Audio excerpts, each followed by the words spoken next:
केंद्र सरकार supreme court के आदेश को पलटते हुए अधिकारियों की ट्रांसफर पोस्टिंग को लेकर के शुक्रवार को अध्यादेश लेकर के आ गई। इसी बीच शनिवार को मुख्यमंत्री अरविंद केजरीवाल ने केंद्र सरकार पर हमला करते हुए विपक्ष से एकजुट होने को कहा। सीएम अरविंद केजरीवाल ने कहा, मैं दिल्ली की जनता के बीच में जाऊंगा, यहाँ महारैली का आयोजन करेंगे। जिस तरह से जनता की प्रतिक्रिया आ रही है उससे लग रहा है कि इस बार बीजेपी को लोकसभा चुनाव में दिल्ली से एक भी सीटें नहीं मिलेंगी। विपक्षी दलों से अपील करना चाहता हूँ कि राज्यसभा में जब ये बिल आएगा तो उसे पारित न होने दें। मैं हर पार्टी के नेताओं से मिलूंगा और उनसे समर्थन मांगूंगा। कल केंद्र सरकार ने जैसे ही सुप्रीम कोर्ट बंद हुआ छुट्टियों के लिए, वैसे ही उसके कुछ घंटों के बाद ऑर्डिनेंस लाके सुप्रीम कोर्ट के जजमेंट को पलट दिया। हम सब जानते हैं एक हफ्ते पहले सुप्रीम कोर्ट ने जजमेंट दिया था कि दिल्ली के अंदर अधिकारियों के ऊपर कंट्रोल, सरकारी अधिकारियों, सरकारी कर्मचारियों के ऊपर कंट्रोल दिल्ली की चुनी हुई सरकार का होगा।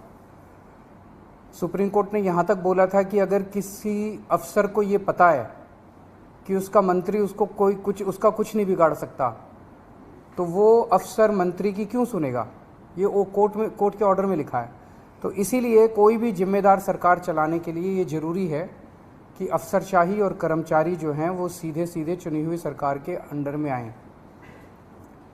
इसको कल इन्होंने 4 बजे कोर्ट बंद हुआ, 5 बजे और 10 बजे इन्होंने ऑर्डिनेंस पास करके उस कोर्ट के आदेश को पलट दिया। जिस दिन आदेश आया था उसके अगले दिन इन लोगों ने सोच लिया था कि ऑर्डिनेंस लाके इस आदेश को पलटना है, क्योंकि अगर हम सीक्वेंस ऑफ इवेंट्स देखें, जजमेंट आने के और उसको पलटने के बीच में 8 दिन है। पहले 3 दिन सेक्रेटरी सर्विसेज गायब हो गया, उसका फ़ोन ऑफ हो गया। 3 दिन के बाद सेक्रेटरी सर्विसेज निकलते हैं, कहते हैं मैं कोर्ट का ऑर्डर मानने को तैयार हूँ। तो चीफ सेक्रेटरी फिर बीच बीच में गायब हो जाते हैं और सिविल सर्विसेज बोर्ड की मीटिंग होने में 3 दिन लग जाते हैं। फिर फाइनली जब सिविल सर्विसेज बोर्ड की मीटिंग होती है और एलजी के पास प्रस्ताव भेजा जाता है तो 2 दिन एलजी साहब बैठ जाते हैं उसके ऊपर। 8 दिन इन लोगों ने इस तरह से बिता दिए। ये सारे के सारे कोर्ट के बंद होने का इंतज़ार कर रहे थे कि कब कोर्ट बंद होगा, कब कोर्ट की छुट्टियां होगी और कब हम अध्यादेश लाएंगे। दरअसल केंद्र सरकार ने दानिश काडर के ग्रुप ए अधिकारियों के तबादले और उनके खिलाफ अनुशासनात्मक कार्रवाई के लिए राष्ट्रीय राजधानी में लोक सेवा प्राधिकरण गठित करने के उद्देश्य से शुक्रवार को एक अध्यादेश जारी किया था। आम आदमी पार्टी के राष्ट्रीय संयोजक अरविंद केजरीवाल ने कहा था कि अध्यादेश जनता और देश के साथ एक भद्दा मजाक है।